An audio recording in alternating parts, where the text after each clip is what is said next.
Dear students and the viewers, আসসালামু আলাইকুম রহমতুল্লাহ।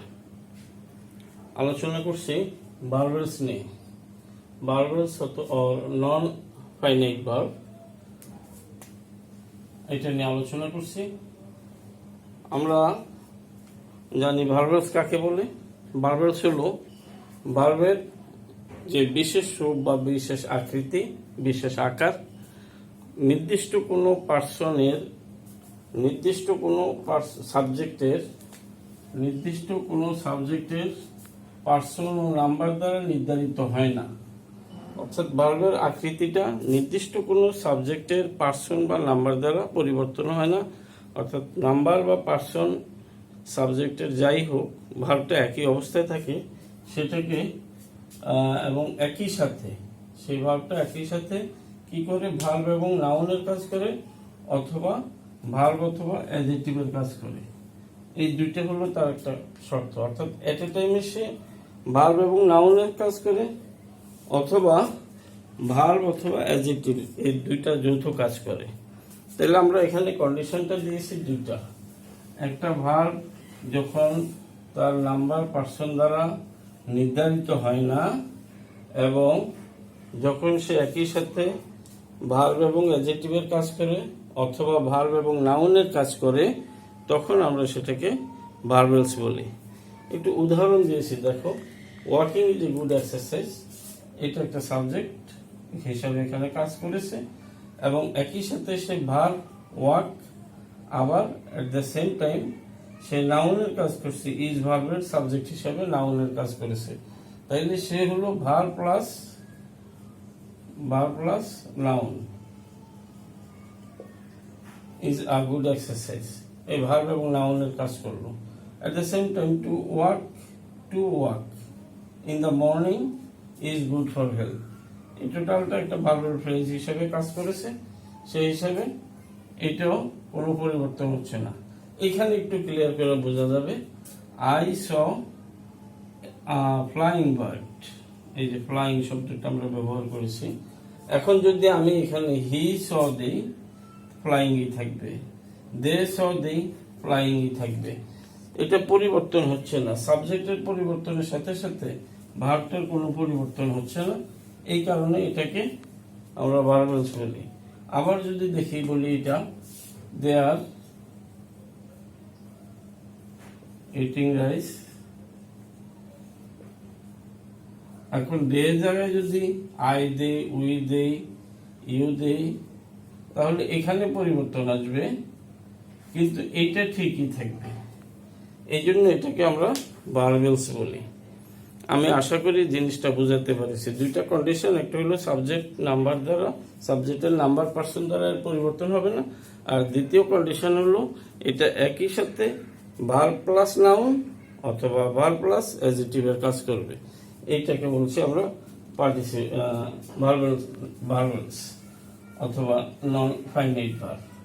এটা মূলত তিন প্রকার, সকল গ্রামার বইতে বলেছে। এই তিনটাই হলো মূলত ভার্বেলস। আমি চতুর্থটা কিছু কন্ডিশন পূরণ করে বলে এর সাথে যুক্ত করেছি ভার্বেল নাউন। একটা কন্ডিশন সেটা পূরণ করে না, এটা শুধু নাউন হিসাবে কাজ করে, অ্যাডজেক্টিভ হিসাবে কোনো কাজ করে না, অথবা ভার্ব হিসাবে কাজ করে না। এটা শুধু নাউন হিসাবে কাজ করে, ভার্ব হিসাবে কোনো ভূমিকা রাখে না, কোনো ভূমিকা থাকে না। এই জন্য এটাকে ভার্বেলসের মধ্যে পড়ানো যায় না সংজ্ঞা অনুসারে। তারপর আমি এটাকে এখানে রেখেছি বোঝার সুবিধার্থে। এটা শুধু নাউন হিসাবে, যেমন জিরানটা নাউন হিসাবে কাজ করে, ভার্ব হিসাবেও কাজ করে, কিন্তু এটা শুধু নাউন হিসাবে কাজ করে, ভার্ব হিসাবে কোনো ভূমিকা থাকে না। এই জন্য আমরা এটাকে ভার্বেলসের মধ্যে রাখি না, কোনো গ্রামার বই কারণে এটাকে রাখে না। প্রিয় শিক্ষার্থীবৃন্দ, এবার আমরা একটু দেখব এই চার প্রকারের একটু সংজ্ঞাগুলো। ইনফিনিটিভটা কি? ইনফিনিটিভটা হলো, ইনফিনিটিভ কাকে বলে? ইনফিনিটিভ হলো যখন ভার্বের প্রেজেন্ট ফর্মের সামনে টু বসে। ইনফিনিটিভ হলো টু প্লাস ভার্বের প্রেজেন্ট ফর্ম।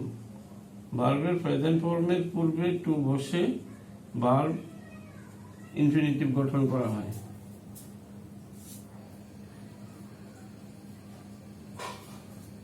এটাকে ইনফিনিটিভ গঠন করা হয় প্রেজেন্ট ফর্মের পূর্বে টু বসে। সেখানে আমরা কি কি উদাহরণ দিতে পারি?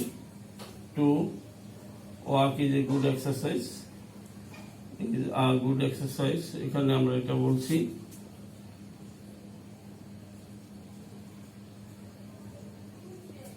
এটা ইনফিনিটিভ। এরপরে বললাম he came to see me, he came to see me,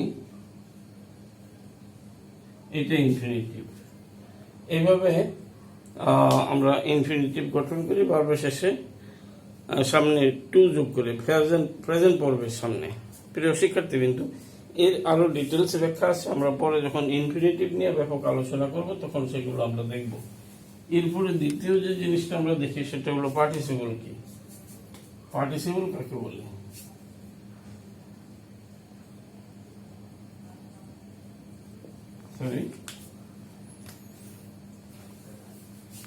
participle কাকে বলে? পার্টিসিপল হলো ভার্বের কোন ভার্ব যখন একই সাথে ভার্ব প্লাস অ্যাডজেক্টিভের কাজ করে, ভার্ব প্লাস অ্যাডজেক্টিভের কাজ করে, তখন তাকে আমরা পার্টিসিপল বলি। কোন ভার্ব যখন একই সাথে ভার্ব এবং অ্যাডজেক্টিভের কাজ করে, ভার্ব যখন ভার্ব এবং অ্যাডজেক্টিভের কাজ করে তখন আমরা তাকে পার্টিসিপল বলি। এটা তিন প্রকার আছে, present participle, first participle, perfect participle. সেটা আমরা ডিটেলস যখন যাব তখন আলোচনা করব। এখানে আমরা উদাহরণ হিসেবে কি দেখতে পারি? যেমন I saw a flying bird,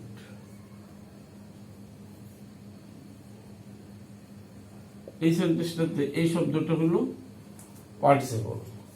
এবং দেখো সাবজেক্ট পরিবর্তন হলো, ফ্লাইং ঠিকই থাকবে। He saw a flying bird, they saw a flying bird, একই রকম থাকবে এটা। অথবা এটাও একটা পার্টিসিপল, দে আর ইটিং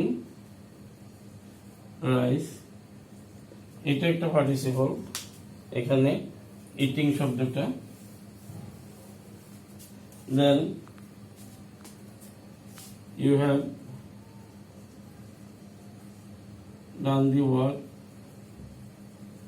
এটা একটা পার্টিসিপল। ফার্স্ট পার্টিসিপল আমরা জানি ভার্বের, it is a broken chair, ভার্বের ফার্স্ট পার্টিসিপল। অথবা বললাম having done the work, having eaten breakfast, অথবা having done the work I went home, কাজটা শেষ করে আমি বাড়ি গেলাম, এটা পারফেক্ট পার্টিসিপল। ডিটেলসে গেলে আমরা সেটা আলোচনা করব। তাহলে আমরা পার্টিসিপলটা দেখলাম, যখন কোনো ভার্ব একই সাথে ভার্ব এবং অ্যাডজেক্টিভের কাজ করে তখন আমরা সেটাকে পার্টিসিপল বলি। এরপরে আমরা 3 নম্বরে বলছি জিরান্ডটা কি।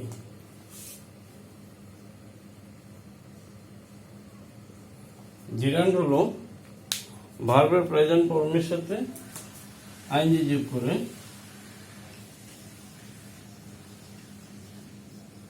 Present form plus ING equal to verb plus নাউনের কাজ করে।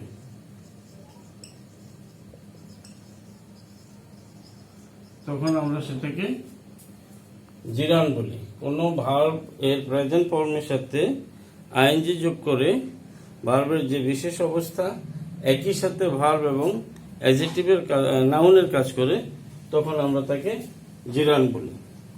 যেমন জিরান্ডের উদাহরণ আমরা কিভাবে দিতে পারি একটু আগে বলছি। এটা walking is a good exercise,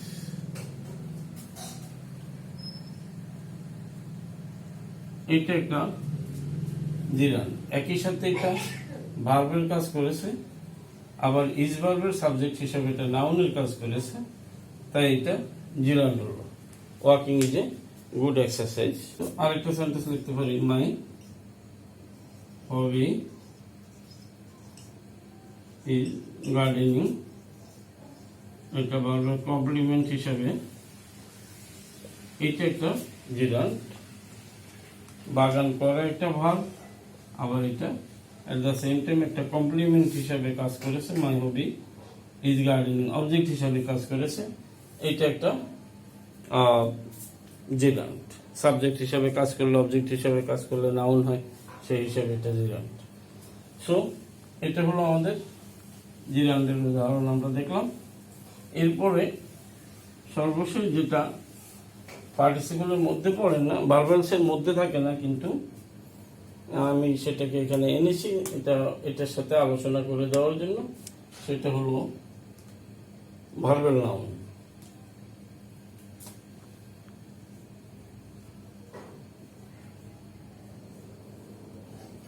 verbal নাউনটা কি? জিরান্ডের পূর্বে দি প্লাস পরে যদি অফ ব্যবহার হয় তখন সেটাকে আমরা ভার্বাল নাউন বলি। কোনো জিরান্ডের পূর্বে দি থাকলে এবং পরে অফ থাকলে সেটাকে আমরা ভার্বাল নাউন বলি। পার্থক্যটা জিরান্ডের সাথে এখানে, যে জিরান্ডের অবজেক্ট থাকে, পার্টিসিপল আর ভার্বাল নাউনের অবজেক্ট থাকে না। জিরান্ড একই সাথে নাউন হিসাবে এবং ভার্ব হিসাবে কাজ করে, জিরান্ড একই সাথে ভার্ব এবং নাউনের কাজ করে, আর ভার্বাল নাউন শুধু নাউনের কাজ করে। এখন পার্থক্যটা এখানে এই, উদাহরণ হিসাবে বলছি, রিডিং হিস্টোরি ইজ ইন্টারেস্টিং।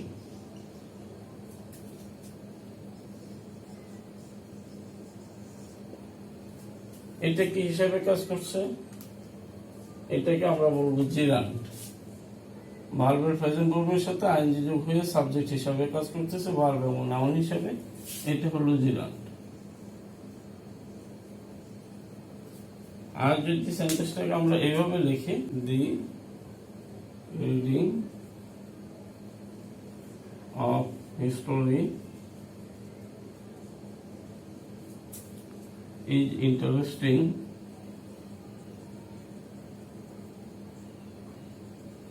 সেক্ষেত্রে এইটাকে আমরা বলবো ভার্বাল নাউন।